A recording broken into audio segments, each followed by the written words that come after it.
ఎంత అదృష్టమయ్యా నీకు. దేవతల్లో కలిసిపోతారయ్యా మీ ఇల్లు, మీ వంశం 7 తరాలు కలిసిపోతుంది ఒక్కడు భగవద్గీత చెప్తే.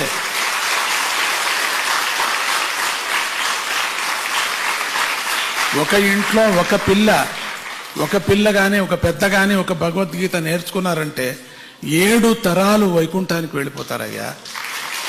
అట్లా ఉందే దీని ఫలితము. అంత ఈజీ ఈ పుస్తకంలో ఉండేటువంటిది. ఈ భగవద్గీతకు ఉండే మహిమ అపారమయ్యా. నేను చెప్పలేనయ్యా దీని సంగతి.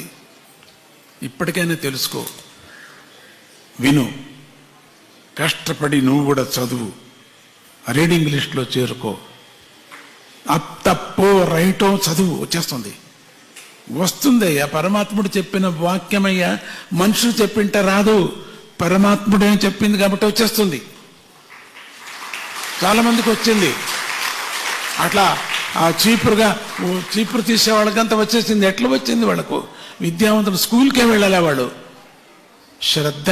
నేను నేర్చుకోవాలా, నేను స్వామీజీ దగ్గర వెళ్ళాలా, స్వామీజీతో నేను మెడలు వేయించుకోవాలి నా మెడకు అనే ఒక హఠంగా నేర్చుకున్నారు పిల్లలు. 6 మాటలు 7 మాటలు 8 మాటలు కూడా అటెండ్ అయ్యారు పిల్లలు. గోల్డ్ మెడల్ కావాలి. నేను చెప్పాను, ప్రథమ సర్టిఫికేట్ వచ్చింది కదా, ఫస్ట్ క్లాస్ వచ్చింది కదా, చాలు అంటే లేదు, నేను తీసుకోవాలా.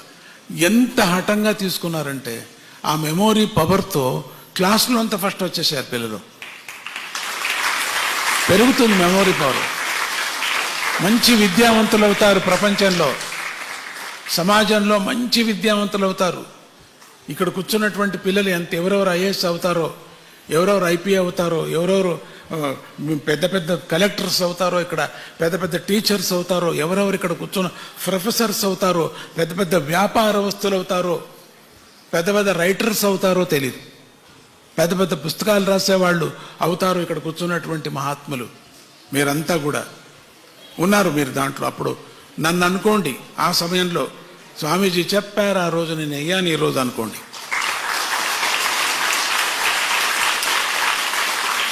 ఎంతమంది డెంటిస్ట్స్ అవుతారో, ఎంతమంది వెటర్నరీ డాక్టర్స్ అవుతారో, ఇక్కడ కూర్చుని ఎంతమంది ఎంబీబీఎస్ డాక్టర్స్ అవుతారో, ఎంతమంది పిహెచ్డి అవుతారో, ఇక్కడ కూర్చున్నటువంటి విద్యావంతులు మీరంతా కూడా.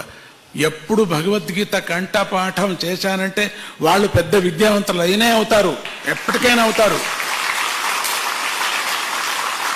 కానీ దీనికంతా శ్రద్ధ ఉండాలా, సోమారితనం ఉండకూడదు, దీనికి అశ్రద్ధ ఉండకూడదు అనేది మాత్రం జ్ఞాపకం పెట్టుకోండి. ఎక్కువ ప్రచారం చేయండి. టీచర్స్ వెళ్ళండి, తిడతారు వాళ్ళు, మాకు వద్దంటారు, పర్వాలేదు, వాళ్ళని ఒప్పించాలా, మెప్పించాలా. పిల్లకు మంచిది కావాలా, పిల్లకు మెమోరీ పవర్ పెరగాల, విద్యావంతులు అవుతుందని చెప్పాలా. గోల్డ్ కన్నా ఎక్కువ అది. నా చేత్తో స్పర్శ చేసిందంతా గోల్డే. ఎందుకు కాకూడదు? అది అదే మొదట, అది ఏది స్వామీజీ నిర్ణయించారో అదే గోల్డ్ మనకంతే, అదే సర్వస్వం. ఇప్పుడు మనం ఇత్తడిది పెట్టుకొని పూజ చేయటంలే, పరమాత్మను మనకు అనుగ్రహించటంలే. రాయిని పెట్టుకొని పూజ చేయటంలే, అనుగ్రహించటంలే.